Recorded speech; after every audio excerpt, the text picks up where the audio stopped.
안녕하세요. 오늘도 사연 살롱을 찾아주셔서 감사합니다.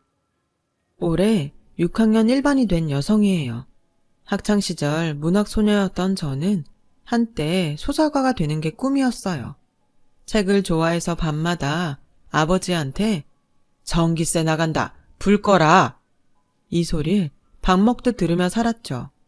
그랬던 제가 마지막으로 소설책을 잡아본 게 언젠지 기억도 안 날 정도로 생활에 찌들어 살게 된 건 남편을 떠나보낸 32 겨울부터였어요. 고등학교 수학 교사였던 남편은 제 고2 때 담임 선생님이기도 했어요. 교사가 되고 처음 부임한 학교가 제가 다니던 여고였고 저희 반이 남편이 처음 담임을 맡았던 반이었죠. 남편은 학생들한테 인기가 좋았어요. 젊고 잘생긴 데다 총각이었으니까요. 남편 책상에는 늘 편지와 선물들로 가득했고 그 중에는 제 것도 있었죠. 저 역시 남편을 짝사랑한 소녀 중 하나였거든요. 하지만 선생과 제자의 사랑은 금기였기에 마음을 드러낸 적은 없어요. 가슴에 품은 사랑이었죠. 그러다 남편을 이성으로 만나 사귀게 된 건 졸업하고 2년이 지나서였어요. 고등학교를 졸업하고 동사무소에서 일하던 저는 예비군 훈련 통지서 문제로 동사무소를 찾아온 남편과 재회를 하게 되었어요. 저를 먼저 알아본 건 남편이었어요. 선자, 양선자 맞지? 야, 이런 데서 다시 만나게 되네. 난 네가 책을 좋아해서 글 쓰는 일을 하지 않을까 했는데 여기 있었구나. 아무튼 반갑다. 남편은 오랜만에 만난 김에 맛있는 걸 사주겠다며 퇴근 후 보자고 했어요. 그래서 남편을 따라 중국집에 가서 짜장면과 탕수육을 먹게 되었죠. 짝사랑했던 남자 앞에서 짜장면을 먹으려니 여간 고역이 아니더라고요. 조심히 먹는다고 하는데도 짜장면 양념이 자꾸 입가에 묻는 바람에 신경이 쓰여서 입으로 들어가는지 코로 들어가는지 모르겠더라고요. 그런 내 마음도 모르고 남편은 어찌나 맛있게 먹던지 입가에 시꺼먼 양념이 잔뜩 묻었지 뭐예요. 꼭 아이처럼요. 학생 때는 어렵게만 보이던 남편은 교복을 벗고 밖에서 만나고 보니 그저 평범한 20대 후반 남자일 뿐이었어요. 그 모습을 보니 그 또한 좋더라고요. 그날 이후 남편은 퇴근 시간에 맞춰 종종 동사무소로 저를 찾아왔어요. 그럴 때마다 남편 손에는 자신이 대학 시절 읽었던 교양 서적들과 현대문학 작품집 등이 들려 있었죠. 책을 좋아하는 저를 위해 어렵게 구해온 것들이었어요. 때때로 다이제스티브라는 잡지에 실린 글들을 복사해 오기도 했어요. 내 옆자리 국어 선생님이 보는 잡지인데 좋은 글귀들이 많더라고. 그래서 복사해 왔어. 시간 날 때 읽어보면 도움이 될 거야. 소설가가 되는 게 꿈이랬지? 글을 쓰려면 많은 경험도 필요하지만 좋은 글도 많이 읽어둬야 하거든. 지금은 비록 동사무소에서 일하고 있지만 혹시 아니?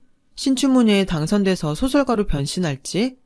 그러니 현실에 안주하지 말고 꿈을 이루기 위해 작은 것부터 노력해봐. 내가 옆에서 도와줄 테니까.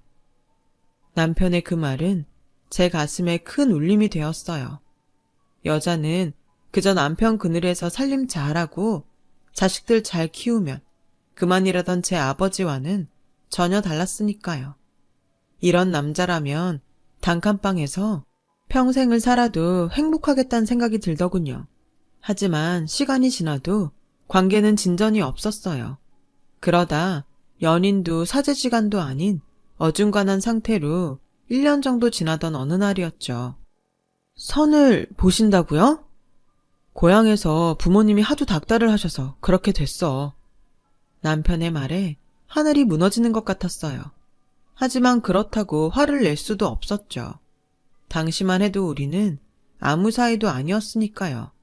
그래서 좋은 분 만나시길 바란다고 말하곤 급하게 자리에서 일어났죠. 그랬더니 진심이니? 이대로 내가 다른 여자 만나서 결혼해도 후회 안 하겠어? 정말 그래도 돼? 남편의 말에 그만 울컥했어요. 솔직히 내 마음을 전하고 사귀자고 해볼까? 아니야. 그랬다가 거절당하면 앞으로는 얼굴도 못 보게 될 거야. 그 짧은 시간에 수없이 갈등을 했고 그러다 결국 결정을 내렸죠. 후회하고 살기보단 시련이 낫다고요. 당연히 안 괜찮죠. 그렇다고 제가 뭘 어쩌겠어요. 우리가 사귀는 사이도 아닌데. 나한테 질투할 권리가 있냐고요. 비겁해요. 모든 걸 나한테 떠넘기고. 어렵게 시작한 저의 고백은 급기야 남편에 대한 서운함으로 번졌어요. 그런 제 모습에 남편은 안도하더군요. 남편 입장에선 제자였던 제게 고백을 하는 게 쉽지 않았던 모양이에요. 그러던 와중에 부모님의 결혼 독촉이 거세지니 본인도 초조했던 거였죠. 그래서 일부러 제게 맞선을 본다는 얘기를 꺼낸 거였어요. 과정이야 어쨌든 그 일로 남편과 저는 본격적으로 사귀게 되었어요. 그리고 2년 정도 연애를 하다가 결혼을 하게 되었고요. 여고 동창들은 제가 자신들의 첫사랑과 결혼한다니 다들 놀라는 눈치였어요. 그건 동료 교사들도 마찬가지였죠. 제자가 하루아침에 동료 교사의 아내가 되었으니 왜 안 그렇겠어요? 그런 주변의 시선들이 부담스러워 우리는 서울로 이사를 결심했어요. 난생 처음 와보는 서울은 제게 있어 말 그대로 별천지나 다름없더군요. 제 고향에선 본 적도 없는 백화점이 도시 곳곳에 있었어요. 그뿐인가요? 애국가에 나오는 남산과 서울 어느 방향에서도 볼 수 있는 남산타워를 실제로 보니 신기하더라고요. 하지만 서울살이가 좋기만 한 건 아니었어요. 교사의 박봉으로 살기엔 물가도 높고 인심도 야박했거든요. 가족도 친구도 하나 없는 곳에서 제가 믿고 의지할 사람은 오직 남편뿐이었죠. 그래서 전보다 더 남편한테 기대고 살았는지도 모르겠네요. 서울로 이사를 오고 얼마 뒤 저는 첫애를 낳았어요. 아들이었죠. 그동안 저를 탐탁치 않게 여기시던 시부모님도 손자를 낳았다고 하자 그제야 며느리 대접을 해주셨어요. 하지만 그만큼 참견도 많아졌죠. 친정엄마가 없는 저는 낯선 곳에서 혼자 가사와 육아를 하려니 모르는 것도 많고 힘에 부치는 일도 많았어요. 주변에 물어볼 사람도 잠시 애를 봐줄 사람도 없었으니 더욱 그랬죠. 그나마 다정한 남편이 퇴근 후 가사며 육아를 많이 도와줘서 버텨냈어요. 그리고 4년 뒤 둘째 아들이 태어났고 돌을 막 넘긴 시점에 저희 가정에 시련이 불어닥쳤어요. 퇴근길 만원 버스에 올랐던 남편이 교통사고로 세상을 떠났거든요. 그날 아침 오늘따라 유독 동태찌개가 생각난다길래 주인집 아주머니한테 작은 애를 맡겨두고 시장에서 동태를 한 마리 사들고 왔어요. 막 대문을 들어서려는데 안채에서 주인집 아주머니가 달려나오더라고요. 성민 엄마, 어떡해. 자기 시장 간 사이에 경찰서에서 연락이 왔는데 이 내 아저씨가 교통사고를 당해서 많이 다쳤나 봐. 애들은 내가 봐줄 테니까 얼른 병원으로 가봐. 어서. 그 말을 듣고 들고 있던 생선 비닐을 팽개치곤 그대로 병원으로 달려갔어요. 도착해보니 응급실엔 사고로 실려온 버스 승객들로 인산인해를 이루고 있더라고요. 그런데 그 어디에도 제 남편의 모습은 보이지 않았어요. 그때였죠. 간호사가 남편 이름을 대며 보호자 맞냐길래 그렇다고 했더니 저를 한쪽으로 데리고 가더라고요. 그렇게 간호사를 따라갔는데 남편은 이미 싸늘한 주검이 되어 있었어요. 빳빳하게 다려입고 나간 하얀 와이셔츠는 피로 물들어 있었고 결혼 예물로 사준 시계는 유리가 박살나 산산조각이 나 있더라고요. 제가 남편의 얼굴을 확인하려고 남편 얼굴을 덮고 있는 흰 천을 들추려는데 간호사가 사체 훼손이 심하다며 말렸어요. 저는 차마 남편의 얼굴도 확인하지 못한 채 자리에 주저앉아 울다가 정신을 잃고 말았죠. 이후 무슨 정신으로 장례를 치렀는지 기억도 안 나요. 시어머님이 당신 아들 잡아먹었다며 머리채를 잡았던 것도 나중에 주인집 아주머니를 통해 전해 듣고 알았을 정도니까요. 장례가 끝나자 시어머니는 다시는 제 얼굴을 보고 싶지 않다시며 영 끊고 살자고 하더군요. 결혼하고 다음 해 아버지까지 세상을 떠나신 탓에 저는 주변에 비빌 언덕 하나 없이 두 아들과 함께 세상에 내던져졌어요. 하지만 슬퍼할 겨를도 없었죠. 5살 큰애와 젖먹이 애를 데리고 당장 먹고 살아야 했으니까요. 경력도 없고 기술도 없는 애 엄마를 받아줄 곳은 어디에도 없었어요. 그래서 궁여지책으로 했던 일이 학교 앞 떡볶이 장사였어요. 어린 애들을 옆에 끼고 있어야 해서 남의 집 일은 하기 힘들었거든요. 그나마 큰애가 국민학교에 들어가고부터는 파출 일도 다닐 수 있었죠. 엄마 대신 큰애가 지 동생을 보느라 고생 많았어요. 지도 어린데 동생까지 떠맡았으니 얼마나 힘들었겠어요. 둘째한테도 미안한 마음뿐이죠. 한창 엄마 손이 필요한 나이인데 제대로 돌봐주지 못했거든요. 그래도 큰애는 짧게라도 아빠 사랑을 받고 자랐지만 둘째는 그조차도 못 받고 자랐으니까요. 그래서일까요? 자라면서 둘째는 사고도 많이 치고 정학도 몇 번이나 당했는지 몰라요. 1년이면 서너 번은 제가 학교에 불려가서 자식 잘못 키워 죄송하다고 고개를 숙여야 했죠. 결국 둘째는 고등학교 2학년 때 학교를 그만뒀어요. 반면에 큰애는 어릴 때부터 바르고 공부도 잘해서 늘 자랑거리였어요. 학원이며 과외 한번 시켜준 적 없는데 아빠를 닮아 수학을 잘해서 대학도 명문대 공대에 들어갔죠. 큰애야말로 개천에서 난 용이었어요. 자기가 빨리 취직해서 돈을 벌어야 엄마 고생이 끝난다고 기를 쓰고 공부해서 졸업도 하기 전에 대기업에 척하니 붙을 정도였으니까요. 둘째도 뒤늦게 정신을 차렸는지 카센터에 취직해 자동차 정비 기술을 배우기 시작했고 많지는 않지만 제게 생활비라고 손에 쥐어주곤 했어요. 영영 정신 못 차리고 살 줄 알았던 녀석이 제 밥벌이라도 하게 되니 저는 그걸로 됐다 싶더라고요. 그러다 지금은 자신과 비슷한 처지의 여자를 만나 살고 있어요. 결혼은 자신들이 돈을 모으면 그때 하겠다고 하더군요. 아직 혼인신고도 안 한 처지지만 저한테 살갑게 어머님이라고 부르며 며느리 노릇을 톡톡히 하고 있죠. 이렇게 아들 둘이 다 제 몫을 하고 살게 되니 이제 큰애만 제 짝을 찾아주면 부모된 도리는 다 하는 거다 생각하고 있답니다. 그래서 일도 줄이고 요즘엔 아는 형님 소개로 건물 청소 일을 다니고 있어요. 새벽 5시에 나가서 오후 3시까지 일을 하는데 중간에 점심시간이랑 쉬는 시간이 길어서 정작 일하는 시간은 6시간 정도에 불과해요. 건물주가 인심이 좋은지 월급도 인근에서 제일 높고 새 건물이라 일이 수월해서 다들 노리는 자리라더군요. 1층은 상가로 사용하고 2층부터 10층까지는 사무실과 오피스텔로 사용해서 청소도 쉬운 편이에요.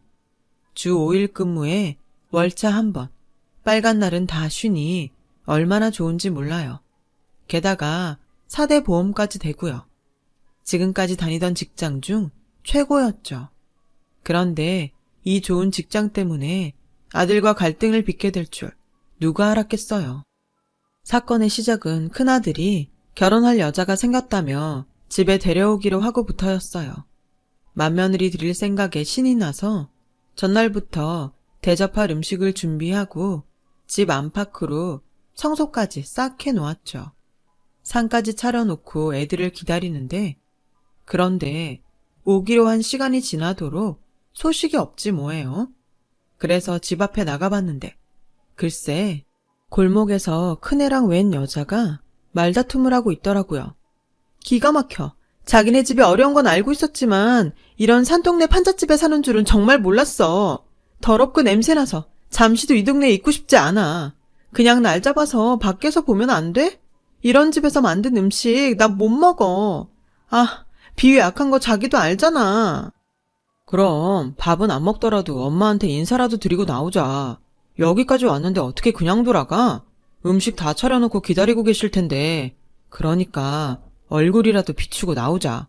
내가 이렇게 부탁할게. 응?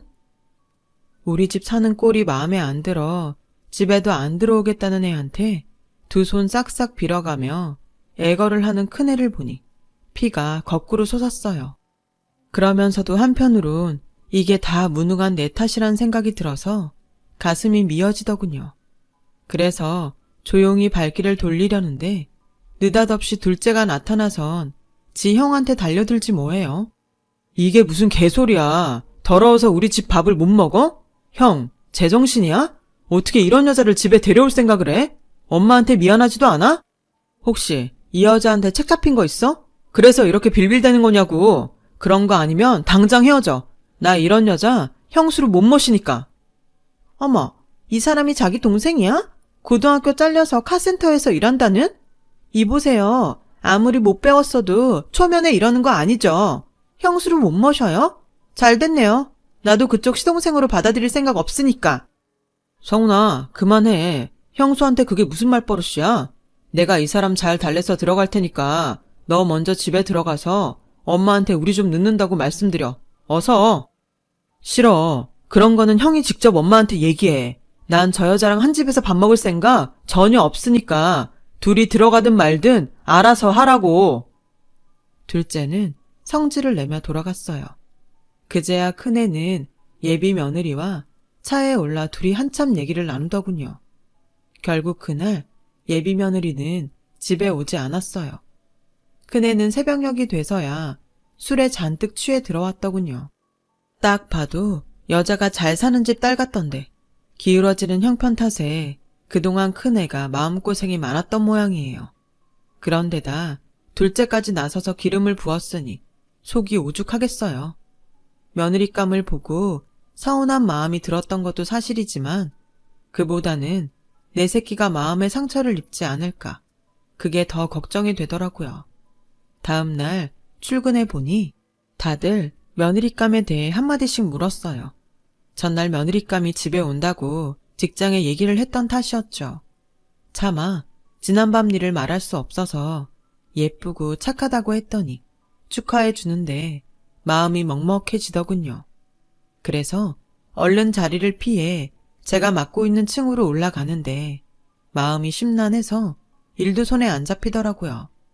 그래서 창가에 서서 한숨을 쉬고 있었는데 백발이 성한 남자가 다가와 말을 걸지 뭐해요. 아이고, 그래서야 땅이 꺼지겠습니까? 항상 밝은 얼굴로 다니시더니 오늘은 무슨 일로 그렇게 한숨을 쉬십니까? 저를 아세요? 남자는 건물을 오르내리며 저와 종종 마주쳤었다고 하더라고요.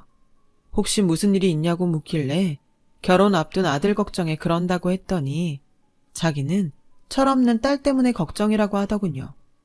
처음 본 사람이었지만 서로 자식 걱정을 하다 보니 참 많은 얘기를 나누게 되었어요. 그 남자는 일찍 아내와 사별하고 혼자 딸을 키우고 살았는데 돈 버느라 바빠 신경을 못 쓴 탓에 딸이 세상 물정도 모르고 철이 없다고 하더군요. 그런데 딸이 결혼을 하겠다고 남자를 데려온다는데 마음이 심란하다나요? 딱 제 심정 같더라고요. 그날 그렇게 대화를 나눈 뒤로 건물 복도에서 만날 때마다 우린 인사를 건네며 자식들 근황도 묻곤 했어요. 그렇게 몇 달이 지났을까요? 큰애가 상견례 날짜를 받아왔더라고요. 아직 제대로 며느리 인사도 못 받는 상황에 상견례라니 아니다 싶었어요. 그래서 상견례 전에 밖에서라도 한번 얼굴을 보자고 했더니 마지못해 그러자고 하더군요. 그래서 약속 당일 부랴부랴 일을 마치고 건물을 나서려는데 글쎄 예비 며느리가 아는 얼굴이랑 팔짱을 끼고 엘리베이터에서 나오지 뭡니까? 바로 일전의 백발 남자였어요. 그제야 철없는 딸이 있다는 말을 했던 게 떠오르더군요. 사돈 사무실이 있는 건물에 CM이가 청소부로 있다는 게 걸려서 나도 몰래 몸을 숨겼어요. 그런데 마침 건물로 들어오던 아들과 정면으로 마주쳤지 뭐예요. 그런데 그 순간 아들 녀석이 고개를 휙 돌리곤 절 외면하더라고요. 그리고는 예비 며느리랑 장인이 있는 쪽으로 달려갔어요. 장인한테 살갑게 인사를 하며 아들은 두 사람을 데리고 도망치듯 건물을 빠져나갔어요. 순간 온 몸이 굳어서 한 발자국도 움직이지 못하겠더군요. 자식이 외면할 정도로 그렇게 내가 창피한 존재인 건가 싶어서 눈물이 나더라고요. 그래서 로비에 놓인 의자에 앉아 눈물을 훔치고 있었는데 아들이 왔더라고요. 조금 전의 일을 사과하려나 보다 싶어 얼른 눈물을 닦아냈는데 글쎄, 엄마, 청소일 한다는 데가 여기야? 아, 정말 나한테 왜 이래? 설마 아버님하고 안면 있는 건 아니지? 말해봐. 서로 얼굴 아냐고. 큰애는 엄마한테 상처 준 것보다 처가에 창피하다는 게 먼저였어요. 그래, 아는 사이다.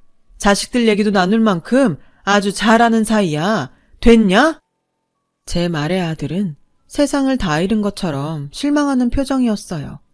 그리고 오늘 식사 약속은 취소하자며 터덜터덜 돌아가더군요. 그리고 다음 날 아들이 점심시간에 제가 일하는 건물로 찾아왔어요.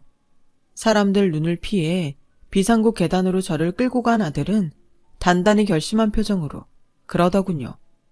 엄마, 화정이랑 얘기해봤는데 아무래도 이번 상견례는 안 하는 게 나을 것 같아. 아버님한테 엄마가 여기서 일하는 거 들키면 내 입장이 곤란하거든. 그리고 일단 여기 일 그만둬. 장인 건물에서 엄마가 청소부로 일하는 거 밝혀지면 곤란하니까 오늘 당장 그만둔다고 해. 알았지? 그러게 왜 이런 구질구질한 일을 하고 다니고 그래. 쪽팔리게. 뭐? 쪽팔려? 네가 모르는 모양인데 이 직장이 지금껏 엄마가 일했던 곳 중에서 제일 좋은 직장이야. 그동안 엄마는 더한 일도 하면서 너 대학 공부까지 시켰어. 그런데 이제와 이런 엄마가 쪽팔려? 남의 집 식모살이에 길거리에서 떡볶이 팔아 번 돈 받았을 땐 안 쪽팔리고 엄마도 외면하고 건물주 사위 되려니까 이제 와서 이 엄마가 하는 일이 그렇게 창피해? 여기 청소부로 일하는 건 그렇게 창피하다고? 에라 이 썩을 놈아. 내가 이런 꼴 보자고 그동안 그 수모를 당하면서도 너 뒷바라지 한 줄 알아? 돈 많은 처가에 들어가는 게 네 엄마보다도 더 중요한 거냐고. 그런 거라면 이참에 아이 인연 끊자. 나 창피하다는 아들 나도 싫다. 내가 해주는 음식 더러워서 못 먹겠다는 며느리도 싫고 다 싫다. 엄마, 그런 말이 아니잖아. 여기만 아니면 다른 어디라도 상관없어. 그러니 내 말대로 해줘. 그럼 더는 요구 안 할게. 일 그만두면 사돈이 날 못 알아본다든? 상견례는 안 한다 쳐도 결혼식은 어쩔 거야? 엄마 알아볼까봐 결혼식도 안 하고 넘어갈 거냐고? 그러자 큰애가 머뭇거리며 말했어요. 결혼식 꼭 와야겠어? 그냥 아프다고 둘러대고 불참하자. 아니면 그때 해외여행 보내줄게. 그깟 결혼식 성훈이 때 참석하면 되잖아. 결혼식이 뭐 대수인가? 그때였어요. 위층에서 발소리가 들리더니 사돈이 걸어 내려왔어요. 자네 그걸 말이라고 하는가? 내 딸년도 정신머리가 없지만 자네도 제정신은 아니구만. 자네 키우느라 손에 지문이 닳도록 일한 부모한테 그게 할 소린가? 명문대 나와 대기업에 다니면 뭐하나?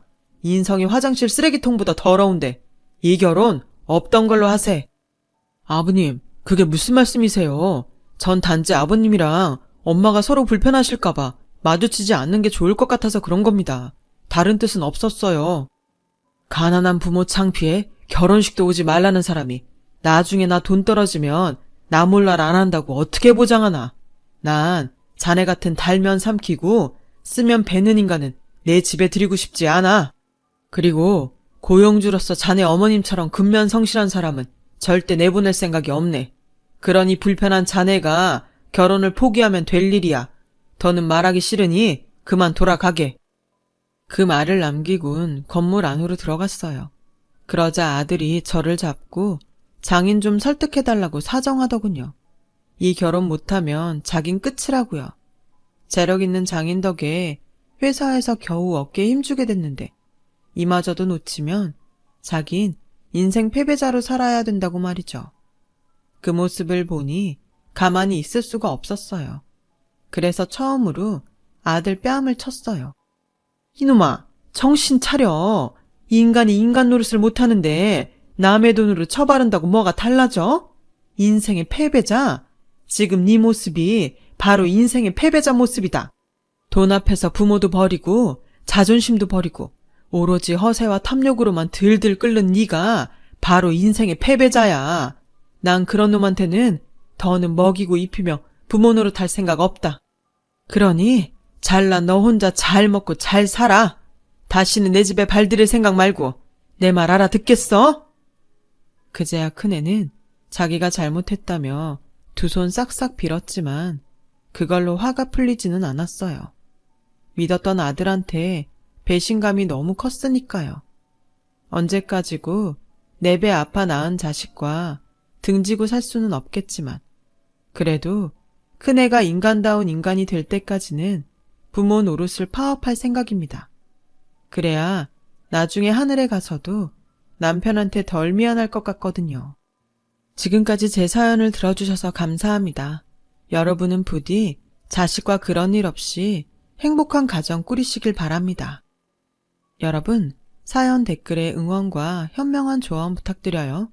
좋아요와 구독은 저에게 큰 힘이 됩니다. 오늘도 좋은 일 가득하세요.